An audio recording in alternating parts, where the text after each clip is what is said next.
We're going to turn now to my exclusive interview with President Obama. Comes at a tough moment of his presidency with crises on our border and overseas, stalemate with Congress, some of his lowest polls ever. We talked about all that as he traveled to Minnesota for the first of what he's calling day-in-the-life visits across America. Hello, Minneapolis. The president's trip is one more move to break out of the White House bubble and convince the country he's working for people like Rebecca Eller, who he came to see after she wrote the president about her family's struggles. She's asking, if I'm working really hard, can I find affordable child care? You know, if I'm going back to school, why am I not eligible for some tax credits to offset the tuition? And it breaks my heart sometimes to think that we can't get our act together enough to do that. For us not to try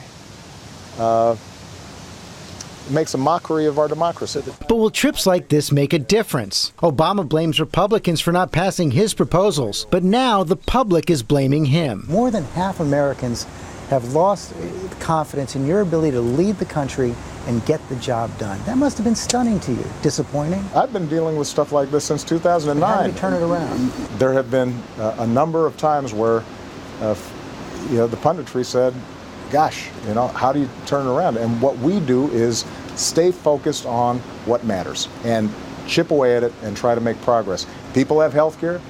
The economy has gotten a lot better. What I do worry about is that right now we've got a Republican Party that seems to only care about saying no to me. So he's gone around Congress, using the president's executive power and setting up a new high-stakes battle with Republicans. You've got Speaker Boehner talking about suing you for executive actions that he says has crossed the line. He says, we elected a president, we didn't elect a monarch or king. Well, you notice that he didn't specifically say what exactly he was objecting to. I'm not going to apologize for trying to do something while they're doing nothing. Even if you get sued. The suit is a stunt. But what I've told Speaker Boehner directly is, if you're really concerned about me taking too many executive actions, why don't you try getting something done through Congress? The majority of American people want to see immigration reform done. We had a bipartisan bill through the Senate, and you're going to squawk if I try to fix some parts of it administratively that are within my authority while you are not doing anything? You mentioned immigration. There's a humanitarian crisis on the border.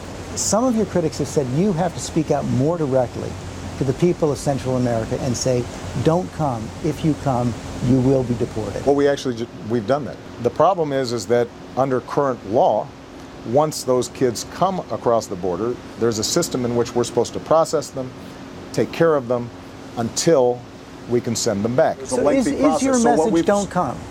Oh, our message absolutely is don't send your children unaccompanied on trains or through a bunch of smugglers. That is our direct message to the families in Central America. Do not send your children to the borders. If they do make it, they'll get sent back. More importantly, they may not make it. Let's talk about Iraq. How serious is this ISIS threat to people here in Minnesota, around the country? I was so struck by an article that Ryan Crocker, who served as Iraq ambassador under you, wrote last week. He said, make no mistake, this is global jihad.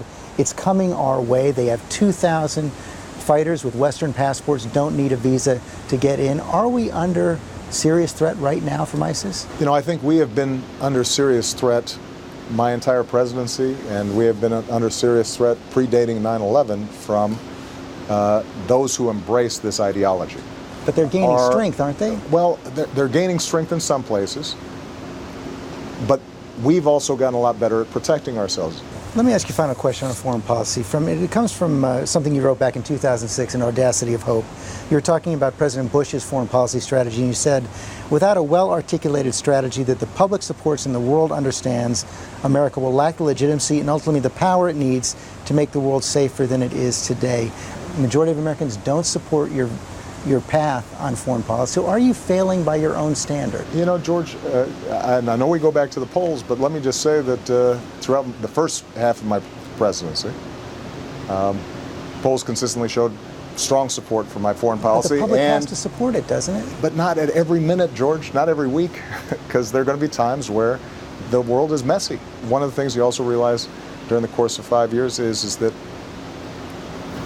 if the problems were easy, somebody else would have solved them already.